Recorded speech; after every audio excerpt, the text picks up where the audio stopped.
क्या आपको पता है कि मनुष्य को जन्म लेने के लिए 84 लाख बार अलग अलग योनियों में जन्म लेना पड़ता है।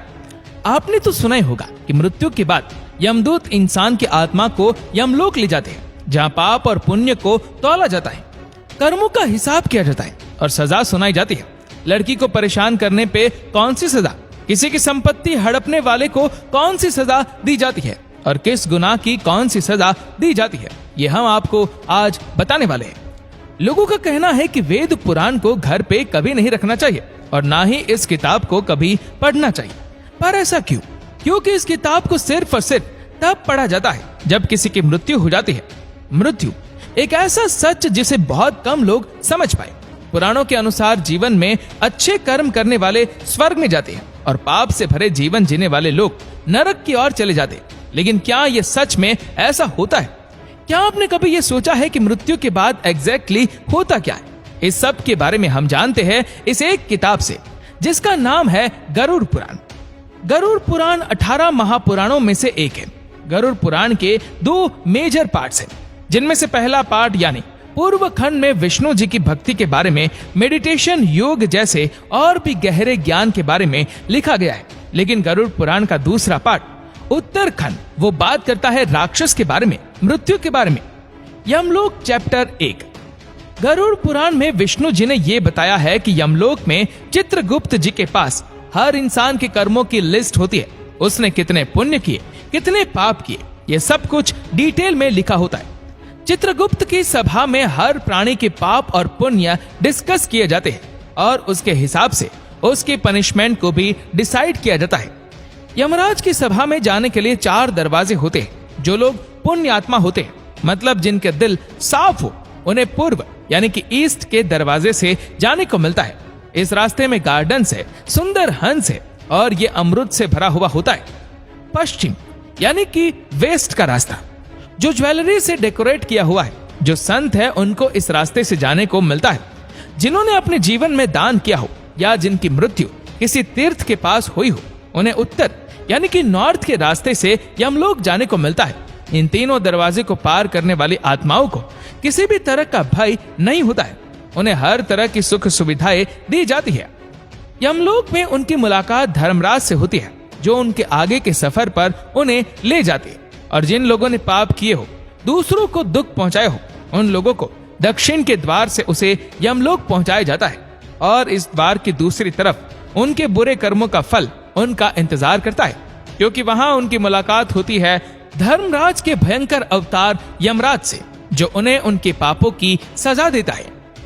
Punishment chapter 2। गरुड़ पुराण में अलग अलग पापों और दुष्कर्मों के लिए 28 अलग अलग भयानक और दर्दनाक पनिशमेंट बताई गई है। हर बुरे कर्म के लिए एक सजा है। इनमें से 4 ऐसी भयानक सजाएं हैं जिनके बारे में सुनकर आपका दिल दहक जाएगा। भयानक चाबुक मार।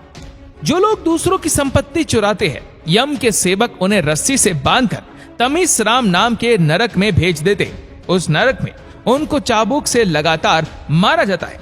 उनके बदन को इतना छील दिया जाता है कि उसमें से खून बहने लगे और वह इंसान बेहोश हो जाए। जब उसे होश आता है तो ये सारा प्रोसेस रिपीट किया जाता है, तब तक जब तक उसके सारे पापों की सजा खत्म नहीं हो जाती। दूसरी सजा रौरावम यानी सांपों से डसवाना। जिन लोगों ने दूसरों के साथ किसी भी तरह का छल कपट किया है, उन्हें रौरावम नर्क में भेजा जाता है।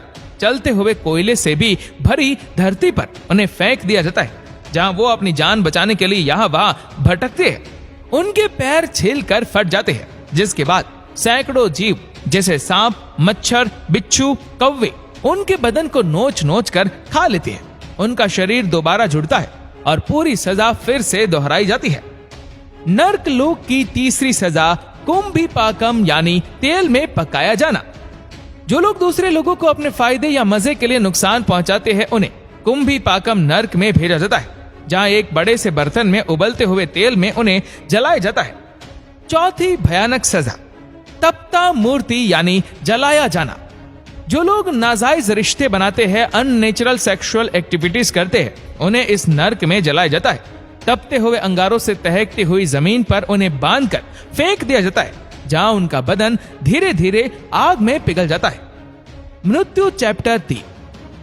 एक व्यक्ति की मृत्यु तय होने के बाद जिस वक्त उसके शरीर से उसकी आत्मा निकलती है, उसके सेंसेस काम करना बंद हो जाते हैं। उसे लोक परलोक सभी एक साथ दिखाई देने लगते हैं। जब प्राण निकल जाते हैं तो एक मनुष्य को इतना दर्द होता है जैसे उसे 40,000 बिच्छुओं ने एक साथ डंक मारा हो। मृत्यु के समय यमलोक से 2 यमदूत आते हैं। काला रंग, गुस्से से भरी आंखें, टेढ़ा मुंह।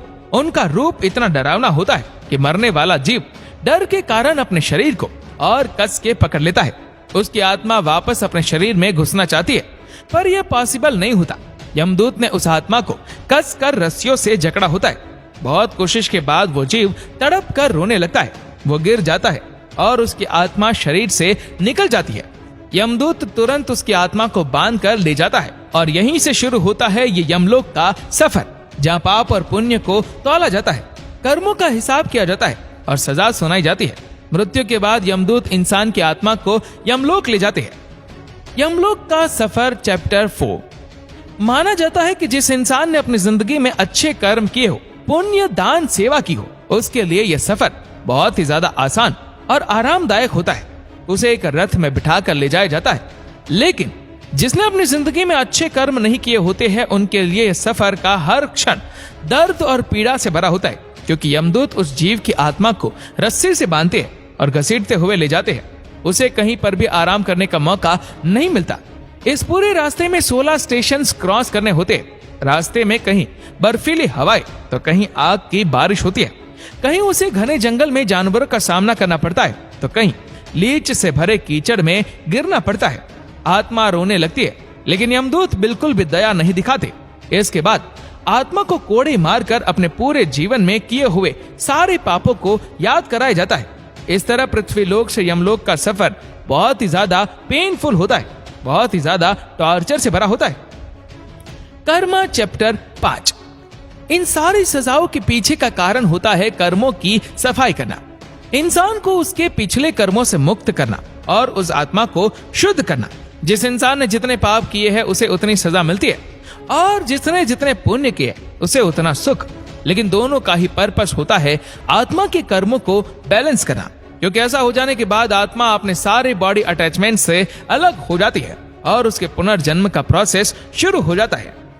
गरुड़ पुराण में भगवान विष्णु कहते हैं, जिस तरह इंसान कपड़े बदलता है उसी तरह आत्मा भी शरीर बदलती है, लेकिन एक मानव शरीर मिलना बहुत ही भाग्य और कष्ट की बात है। गरुड़ पुराण के चैप्टर 4 में विष्णु जी गरुड़ देव को बताते हैं, एक जीव को 84 लाख बार अलग अलग योनियों में जन्म लेना पड़ता है।